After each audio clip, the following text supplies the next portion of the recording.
Welcome to Hot Springs Village Inside Out, a weekly podcast where Hot Springs Village, Arkansas is the star. Join me, Randy Cantrell, and my co-host Dennis Simpson as we discuss the history, facts, people, places, events, lots more surrounding Hot Springs Village, Arkansas. Visit the website at hotspringsvillageinsideout.com.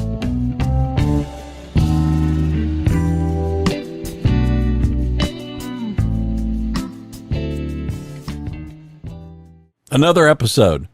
The blue shirts. We're still another intact. Episode. Yet another episode. Yeah, yet another episode with the blue shirts. So, as the audience can tell, we're recording on the same day. I don't know when we're going to be releasing these. hotspringsvillageinsideout.com. That's the website. It's also the podcast where Hot Springs Village is the star of the show, but we have co-stars. He's one of them. I'm Dennis Simpson. Yeah. Happy to be on screen with Mr. Randy Cantrell from Dallas, Texas. It is a blistering 98 degrees here today, and it's about 1,000,000,000% humidity. So when you walk outside very far at all, this is one of those days we endure because in about 5 days, it's going to be in the mid to low 90s again. And not long after that, there are going to be people talking about fall, and I'm going to be grumpy because I like to feel the sting of the summer sun on my skin, you know? Yeah, well, it's shining in your face as we speak, so it's good.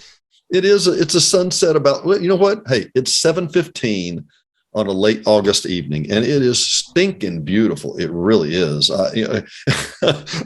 Randy, you'll know this about me, and others will learn. You know, I'm looking out and going, boy, it is beautiful. Man, I should wash those windows. Those are hard. Those are hard to get to. Yeah, exactly. Man, that's a lot of spider monkey mess. There's a bunch of spider out there. Yeah. Anyway, exactly. Today, it's about internet and cord cutting. Yep. And in that area, in that order, because, well, you can't cut the cord if you don't have good internet, or at least reasonable internet. You don't need really. I think people are kind of confused, not to jump the gun here, but I think people think, oh, well, I need, gigabit service if I'm going to be a cord cutter, and no, not so much. Well, and Randy, it's funny you should say that. And by the way, I am the vice president of the computer club and have been for the last 3 years. I am that close away from the power of computer club. Well, we're actually the technology club now. Yeah. But a propeller head club, huh? Exactly. The propeller. That's exactly it. And these are great guys. These are great guys. I literally love each and every guys and gals, Renee. Yeah. Love each and every one of them. This is a group that is very altruistic. They are dedicated to helping other villagers with internet for free, with internet questions. We have a tech support meeting. We have a mobile users group. We have a drone meeting. I mean, this is, oh yeah, it's really excuse me. It's really a group that is dedicated. Our motto is members helping other members, awesome. Because we'll show you how to fly your own drone. We'll show you how to do photography. We'll show you how to do Facebook. We'll show you how to get your laptop set up. And I think it's every third Tuesday is the mobile users meeting. You got a problem with your phone, you got a problem with your tablet, your laptop, bring it in. We'll work on it. As a guy, it kind of puts me in a funny spot because I'm a techie who charges for that. And then these are people giving those same services away. And for the most part, if you got a problem with your tablet, let me send you over to them and have them fix it for you for free, and that is the hsvcomputerclub.org, CC or hsvcomputerclub.org, hscc.org, hsvcc.org. Great people. And I promise you, Randy, for probably, we're going on more than 2 years, we've been talking about cord cutting just nonstop because let's face it, I'll preface the cable stuff and we'll come back to the internet stuff. For 40 years, 30 years while we've had cable, why do I have to pay for all those channels? I don't use all those channels. I don't want to pay for this channel. I just want these channels. And the industry calls that unbundling. And the reason they don't want to unbundle is because that's where they make all their money. I mean, all their money. Do you think QVC charges them anything? No, they get paid for that. Yep. So who do you think the number one vendor for cable TV companies, who do they pay the most money to? Any idea? You mean as far as the channels? Yeah. The most expensive channels? No, I couldn't hazard a guess. Number one, without a question, far and away, pulling away distantly is Disney. Yeah. ESPN, ESP1, ESPN2, ESPN University, ESPN's College, ESPN Sports, Home and Garden. I can go through the whole list. ABC, the whole family of Disney. It's enormous. It is enormous. And there's the Discovery's kind of a very distant second. But I worked with the cable TV industry. It's been 35, 37 years ago. And at that time, the average cable bill was $55, $60, something like that. And ESPN, just the ESPN bundle and nothing else. At the time, there were just like 3 or 4 ESPN channels. And those were like $8 and $9 a piece for every subscriber. Now, HBO or Showtime or Cinemax might have been a couple of bucks and they charged you 10. But I mean, who would say we offer cable TV service and you don't offer ESPN? Yeah, okay. Well, you have to. Kind of the fundamental of all of it. Yep. So we've talked for a minute about that. Let's come back to internet for a second. I had a lady, not an exaggeration, had a lady here in the village. We were talking about how you have to have internet before you can, have cord cutting.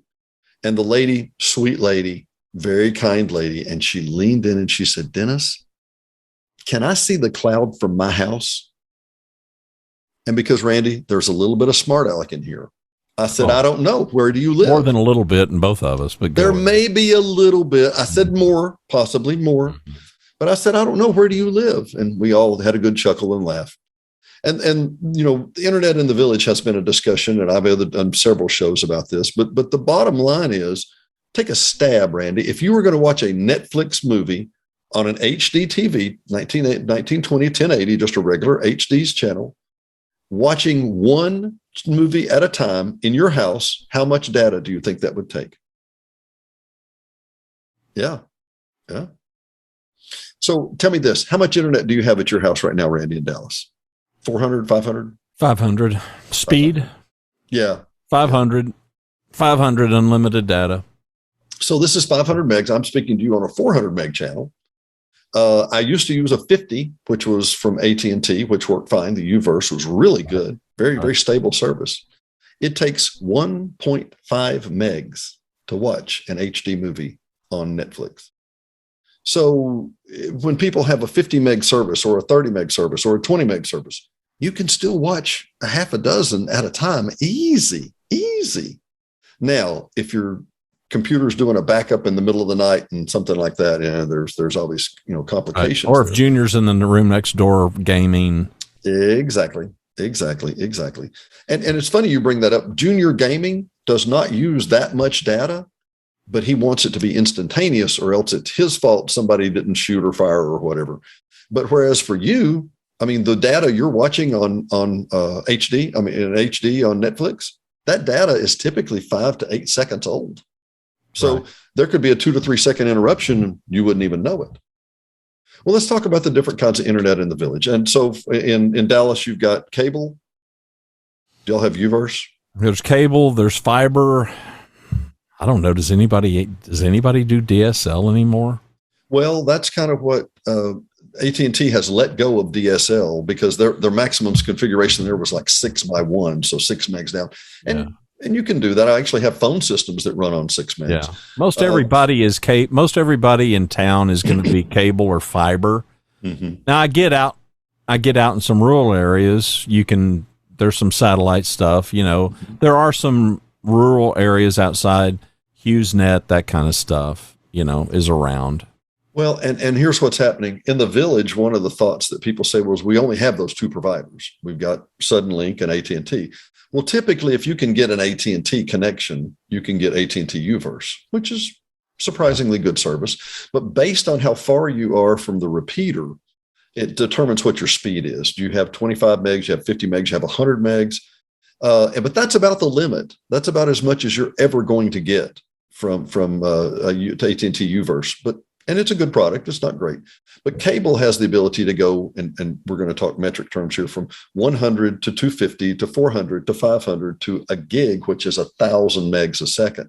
And I've seen people, it's just a complaint here, I've seen people that have had 5-year-old routers, 8-year-old routers, and they're getting 400 megs, and the guy comes out and he puts a meter on it, he tests it, and they're getting 400 megs, and they're feeding it through a 5 or 10-year-old router, and that router is not able to feed that out to the house. Yeah, it's the very bottleneck. And then people end up cussing the cable company, or even better, hot dog, we're just going to go ahead and get a gig. We're going to jump it up. So, and you're still going to be backfeeding it through that old equipment that won't support it. That's a very serious consideration. We did a survey with the Technology Club, and the Technology Club determined we had 13 internet providers in Hot Springs Village. 13. So there's 2 on the ground that we talked about, terrestrial. There's there was 8 HughesNets or Blue Sky or things like that. Then there was a guy who was beaming Wi-Fi into the village for there were 2 guys that did that, wireless, et cetera, and a couple others. And then you can get it off the cell towers, which that's the other way to get it. And the topography of the village, as you know, Randy, is up and down. It's nothing flat. So what works for somebody might not work for somebody else. You know, for example, Randy, what do you need in Dallas? What's your big deal? What do you mean? Well, I mean, your speed is an important thing, but if you drop signal every few minutes, it would be a tough thing to do your job, right? Yeah, well, I can't. I mean, this platform that we are on is Zoom. Zoom is a video conferencing platform, and I pretty much conduct business just the way that you and I are doing this every day. So I need it to be reliable. You know, if the video got choppy on somebody's end, that wouldn't be a game breaker, but the audio's got to be rock solid. We got to be able to hear each other. But again, this platform, I don't know what the bandwidth usage is on this, but it's not overly taxing. It doesn't seem to me. No, I very rarely. I mean, today I've had internationals, and nearly every week I'm going to do multiple international. You know, had a 1-hour session with somebody that was in Switzerland, and it was without a hitch. So yeah, I need the speed to be there. Now, obviously, as a podcaster and stuff, I'm uploading things which is different. That I would venture to guess the average bear is not uploading. Yes, you may upload some photographs to the cloud, to some kind of a file server that you can share with your family. You might upload some movies and things like that you shoot. Mm-hmm. But I'm uploading a number of big files every day. So I need that upload speed as well. Well, and let me cut to the chase here. The vast majority of home users really want to bring that data in. And the only time they really send anything out is, like you say, if they upload, which is rare, but most times it's email going out or little bitty messages, or you post something in Facebook or whatever. So and I would guess that most people are uploading from a mobile device. A lot of times they are. And so that's going to be cell probably as much as anything. Well, at home they could be on a Wi-Fi. They could be on the Wi-Fi, but a lot of times people will say, well, why is it 400 by 100? Why is it not 400 by 400? Because you wouldn't use it. I mean, just unless it's like you and me, we're doing video production and stuff like that all the time and putting it up on the cloud for other people to see. That's very, very, very rare. Well, let's talk about a couple of the new interlopers. The fine folks at SpaceX set a record the other day. They put 248 satellites in orbit in one pull. And I love the way they did this. You know, they shoot the satellites up, and they're about the size of a softball. The objective is they're going to have around 40,000 of these things. 40,000 of these things. And before they get to their orbit, they're really fascinating to watch, because here in Dallas, we have seen. You can see them every now and again.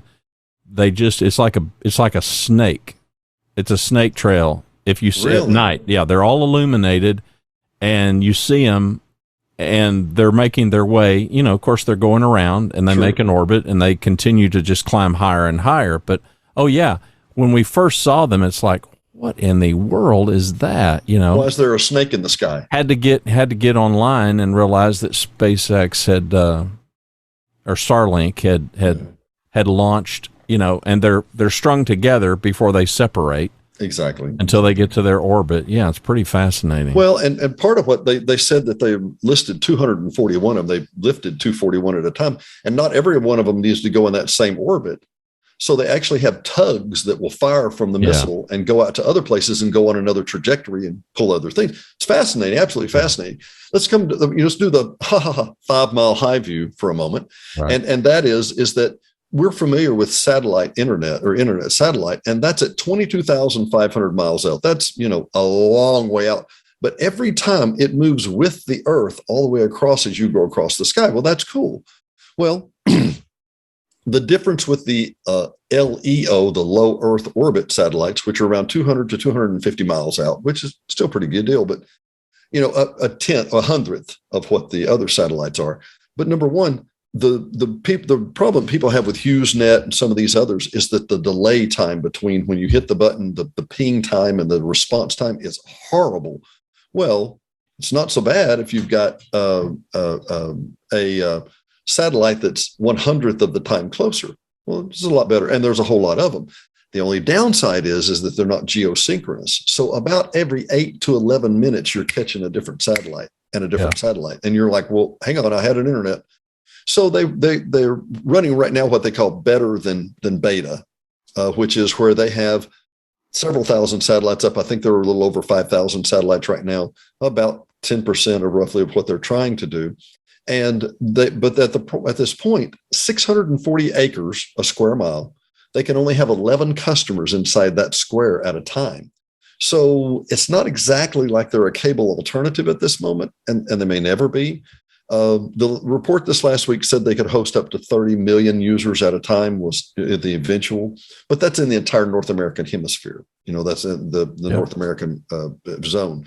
So at this time, and they're catering to the more rural, areas, and you could think that Hot Springs Village is a rural area. No. Yeah, not so much. Well, I'll tell you what, here's the areas they're offering right now. They say they're going to be offering service in the fall.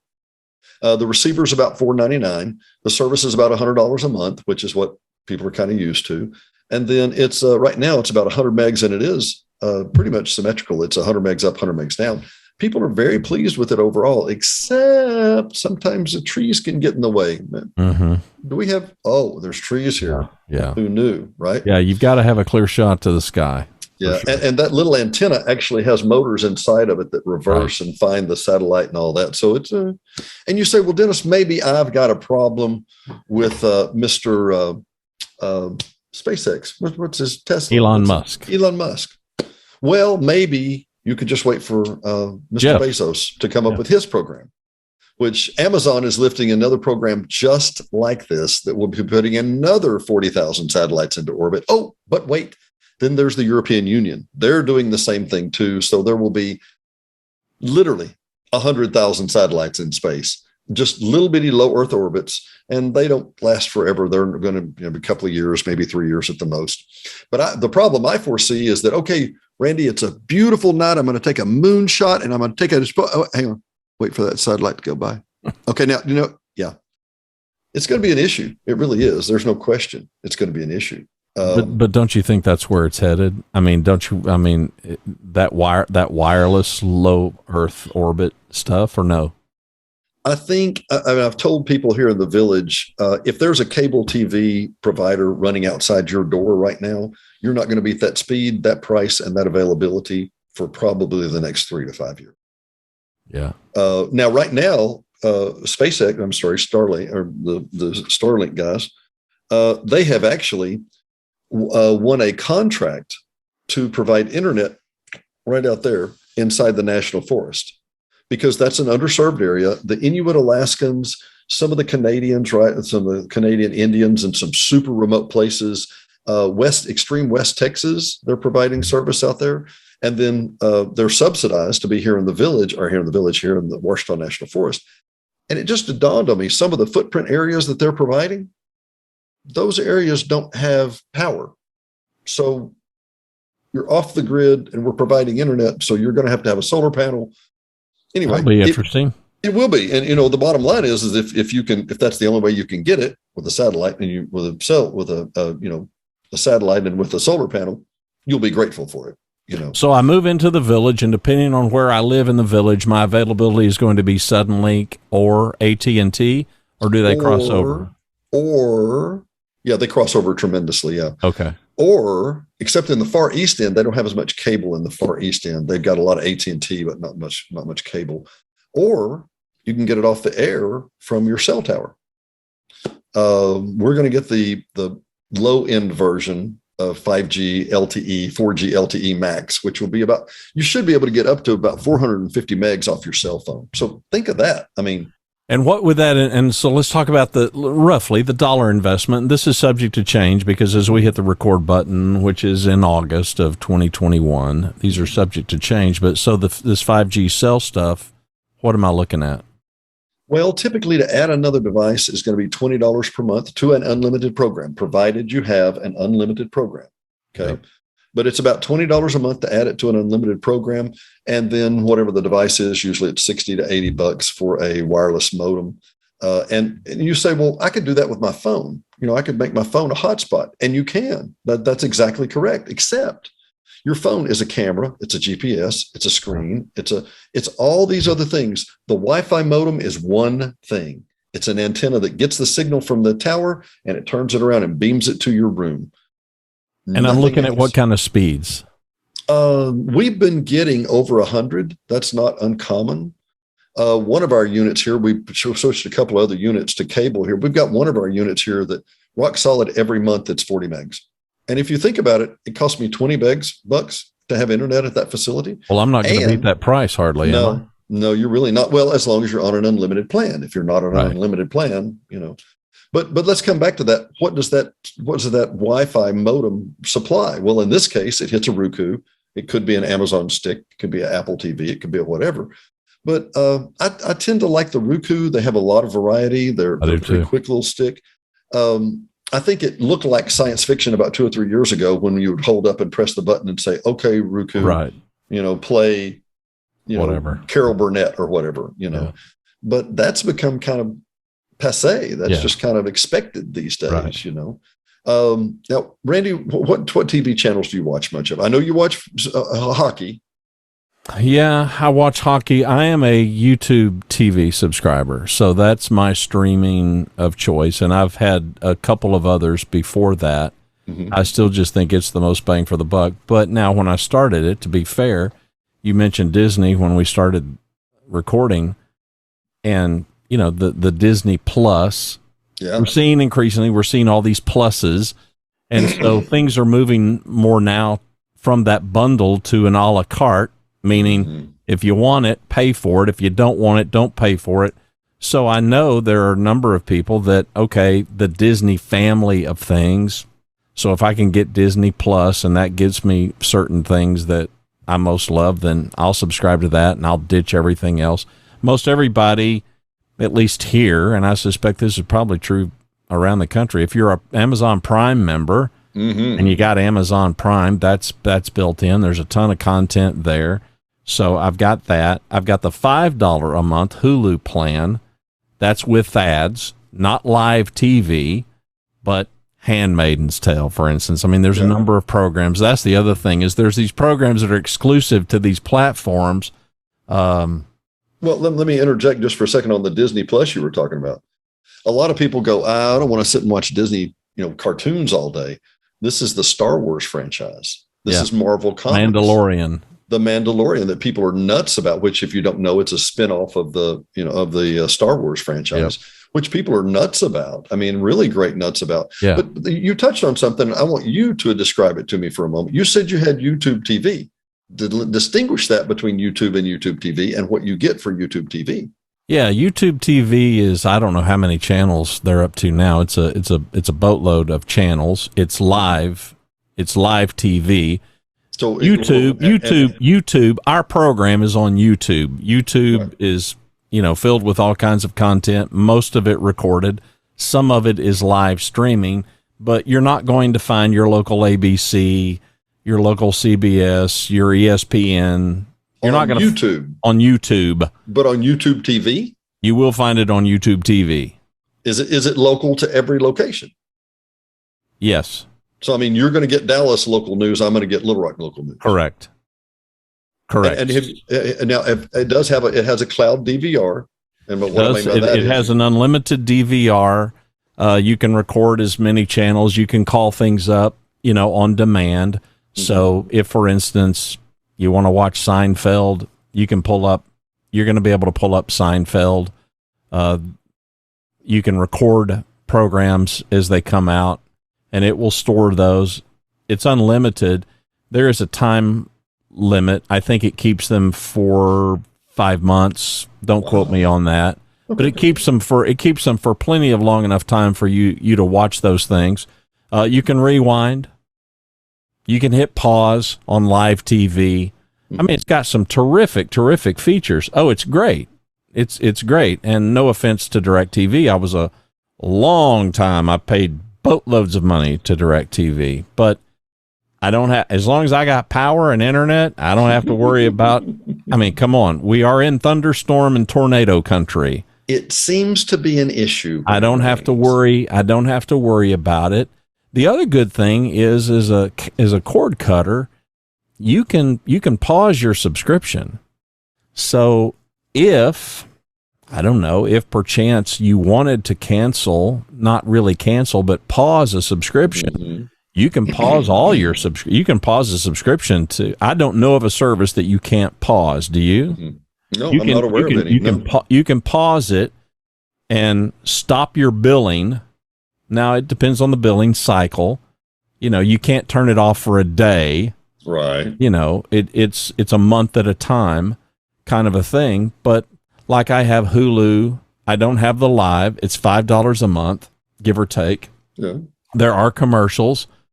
But if I look at it and go, I'm not watching anything, I'm going to save that $5 for the next 2 or 3 months and wait until the next season of whatever show comes out. Yeah. I can do that. I can do it with YouTube TV.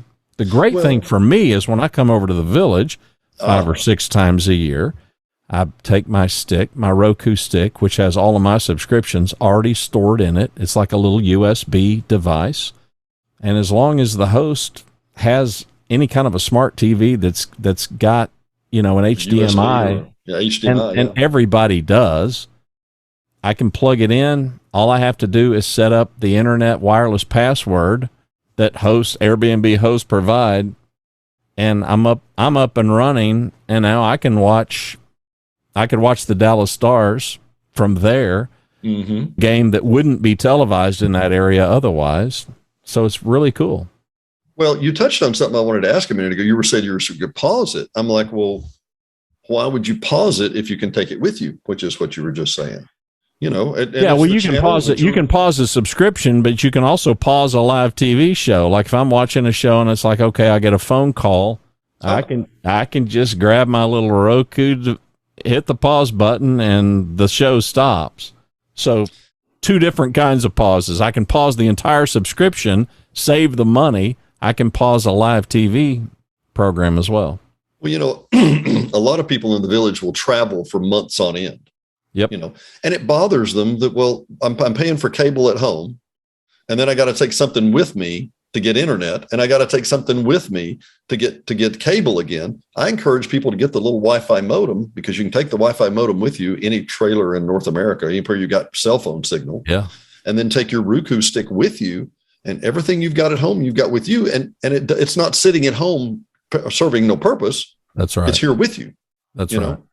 By the way, one of the things that we do at the computer club that I think is be helpful for people are always ask, well, how do I know what would be right for me? You mentioned Hulu, which has a lot of times, if you like to watch live TV, but you don't want to pay for that, Hulu has a lot of things the next day, don't they?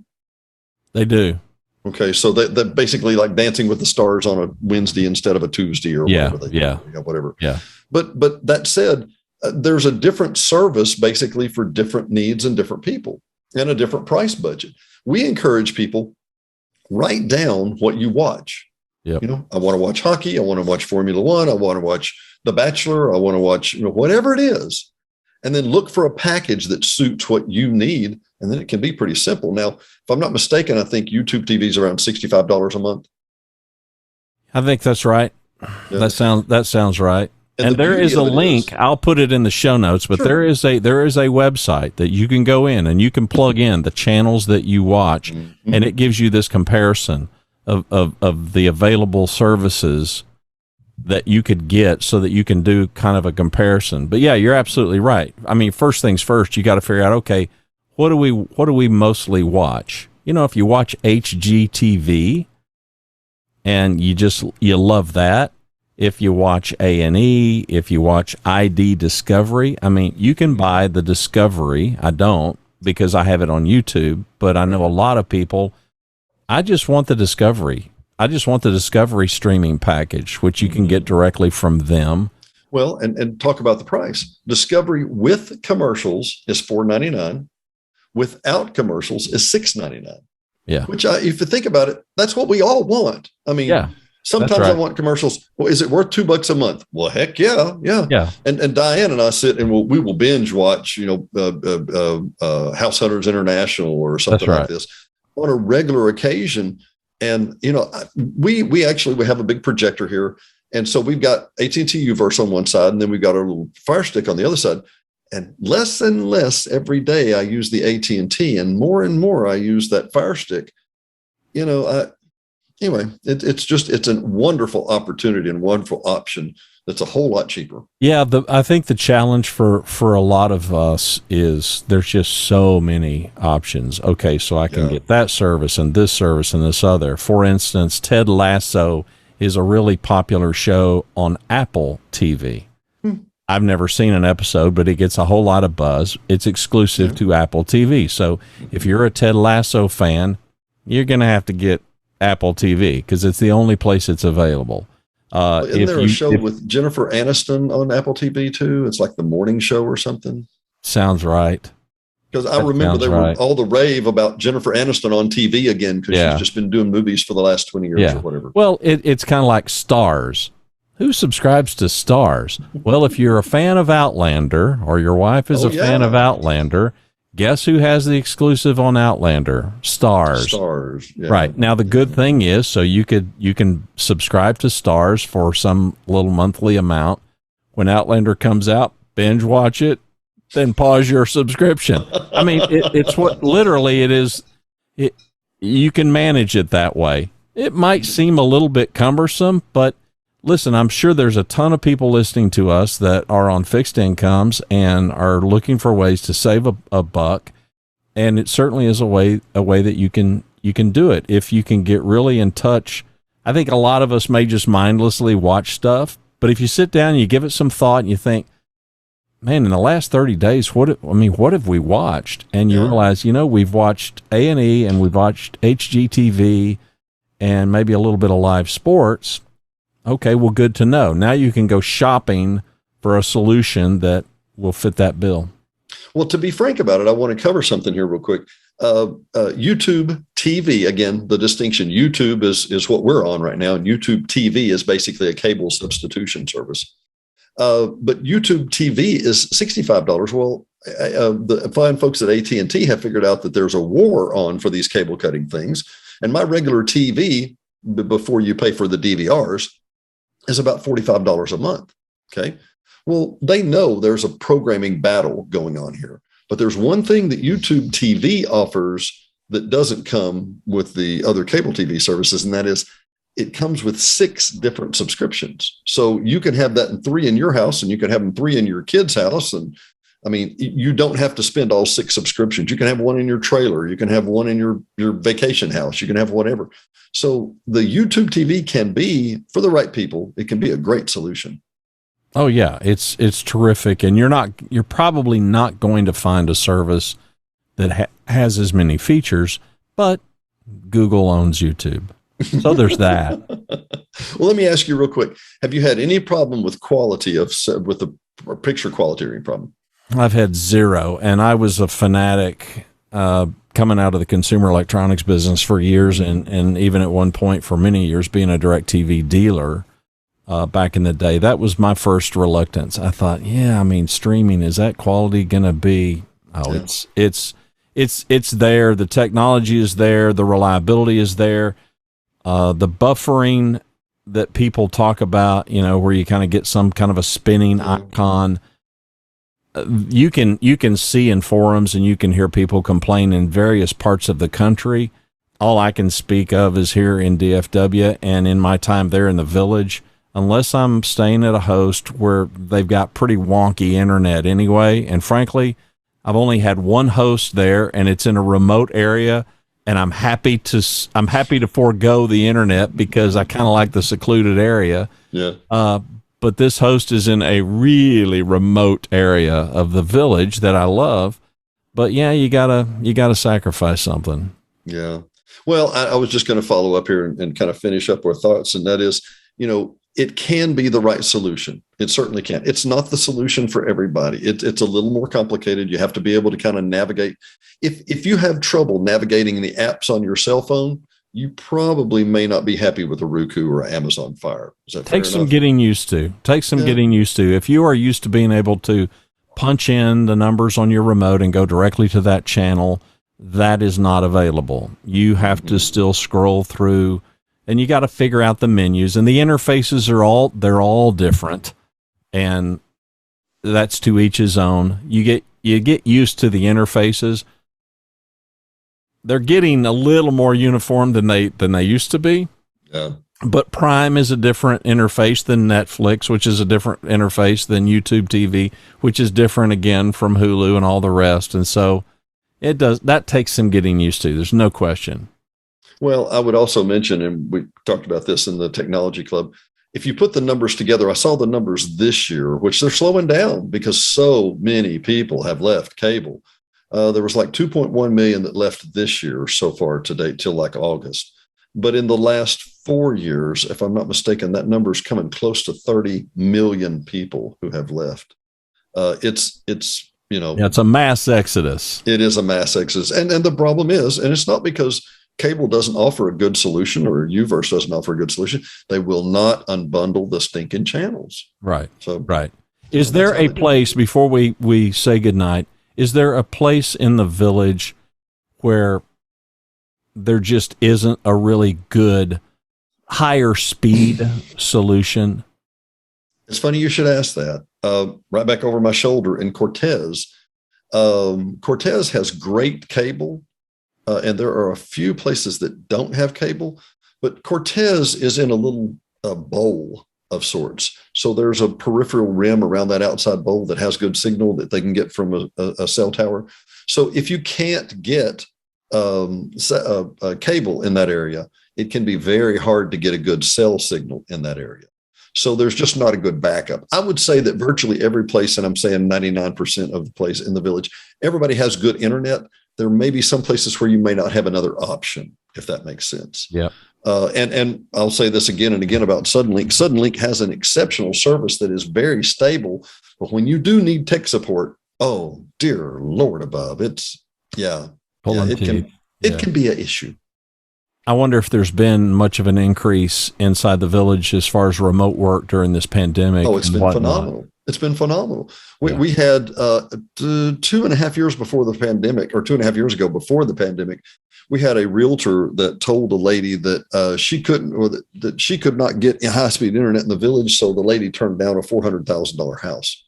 To which I said, I will give free seminars to show you how to get internet off the cell towers.